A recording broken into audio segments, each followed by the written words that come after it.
सोनू कश्यप हत्याकांड, बहन की सिसकियों ने पिघला दिया दिल, भावुक हुए डॉक्टर संजीव बालियान। खबर उत्तर प्रदेश के जनपद मुजफ्फरनगर से है। यूपी के मेरठ में 5 जनवरी को हुए सोनू कश्यप के जघन्य हत्याकांड ने पूरे इलाके को झकझोर कर रख दिया। यह दर्द अब सिर्फ एक परिवार तक सीमित नहीं रहा, बल्कि इंसाफ की ऐसी पुकार बन गया है जिसे सुनकर हर संवेदनशील दिल भर आया। इसी दर्द को महसूस करने के लिए मुजफ्फरनगर के पूर्व सांसद और पूर्व केंद्रीय राज्य मंत्री डॉक्टर संजीव बालियान पीड़ित परिवार से मिलने पहुंचे। परिवार से मुलाकात के दौरान जो दृश्य सामने आया वो बेहद भावुक और दिल को चीर देने वाला था। सोनू कश्यप की बहन जैसे ही पूर्व मंत्री के सामने आई, अपने आंसुओं को रोक नहीं सकी। वहां उनसे गले लिपटकर फूट फूट कर रोने लगी। बहन की सिसकियां, कांपती आवाज और भाई के लिए इंसाफ की गुहार सुनकर माहौल पूरी तरह से गमगीन हो गया। उस पल डॉक्टर संजीव बालियान भी भावनाओं पर काबू नहीं रख पाए। उनकी आंखें नम हो गई और वे कुछ क्षणों तक खामोशी से परिवार के दर्द को महसूस करते रहे। बहन बार बार यही कहती रही, साहब मेरे भाई को इंसाफ दिला दीजिए, हमें अब किसी पर भरोसा नहीं रहा। उनकी ये दर्द भरी आवाज वहां पर मौजूद हर व्यक्ति के दिल को झकझोर गई। परिवार को ढाढ़स बंधाते हुए डॉक्टर संजीव बालियान ने भरोसा दिलाया कि सोनू कश्यप को इंसाफ जरूर मिलेगा। उन्होंने न सिर्फ निजी तौर पर परिवार की मदद की, बल्कि सरकार से भी हर संभव सहायता दिलाने का आश्वासन दिया। मुलाकात के बाद मीडिया से बातचीत में पूर्व मंत्री ने साफ शब्दों में कहा कि पीड़ित परिवार का स्थानीय पुलिस से भरोसा उठ चुका है और ये एक बेहद गंभीर संकेत है। डॉक्टर संजीव बालियान ने कहा, यह कोई मामूली घटना नहीं, जिस तरह से परिवार टूट चुका है उसे देखकर मेरा भी दिल भर आया है।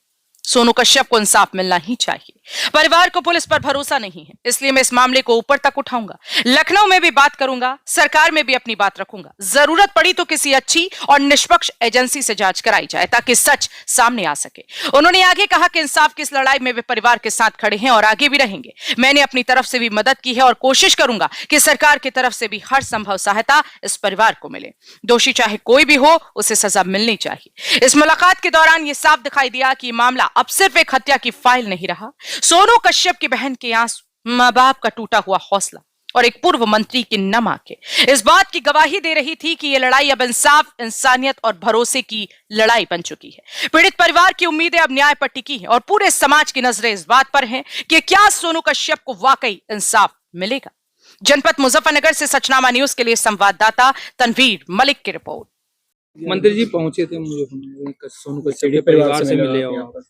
परिवार से मैं दादरी में भी मिला था, क्योंकि पहले मैं ज्वालागढ़ जाना चाहता था तो प्रशासन ने कहा कि दादरी मिल लीजिए। फिर दादरी से परिवार मेरे साथ ही यहाँ तक आया।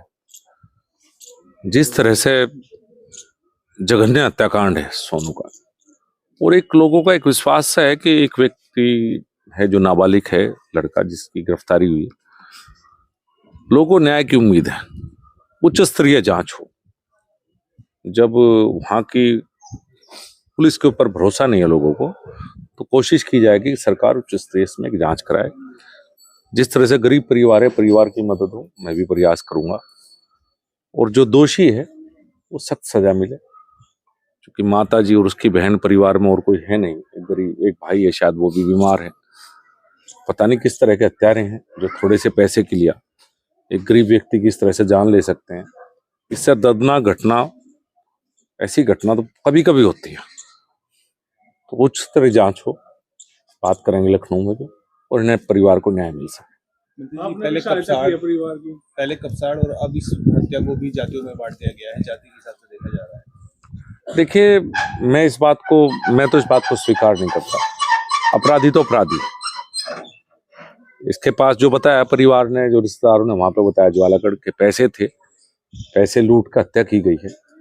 तो इसमें हत्यारा है, उसकी कोई जाति की बात तो इसमें बिल्कुल भी नहीं है, वो कोई भी हो सकता था। तो इसमें जाति में तो इसे बांटना नहीं हमें, लेकिन परिवार को न्याय मिले, ये महत्वपूर्ण। परिवार की मदद की है आपने, सरकार से भी बात?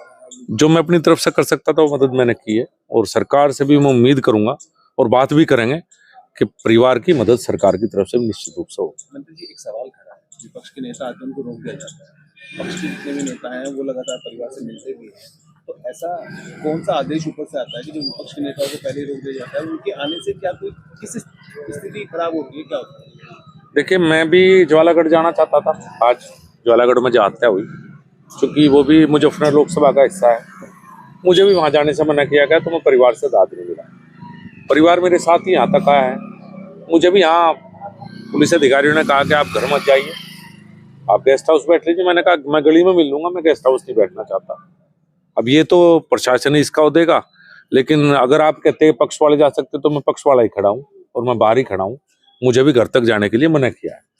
तो ऐसा नहीं कि वो पक्ष और विपक्ष, अब वो तो वही बताएंगे वो रोक क्यों रहे हैं। मैं तो इस बात को ठीक नहीं मानता, लेकिन चूंकि जब वो कह रहे हैं तो ये बात ना चले कि पक्ष वालों को जाने दिया जाए, इसलिए मैं भी बाहर।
भाई भी बिल्कुल बीमार है, पास ही रह रहा, बड़ा एक लग रहा है। छोटा आगे बड़ा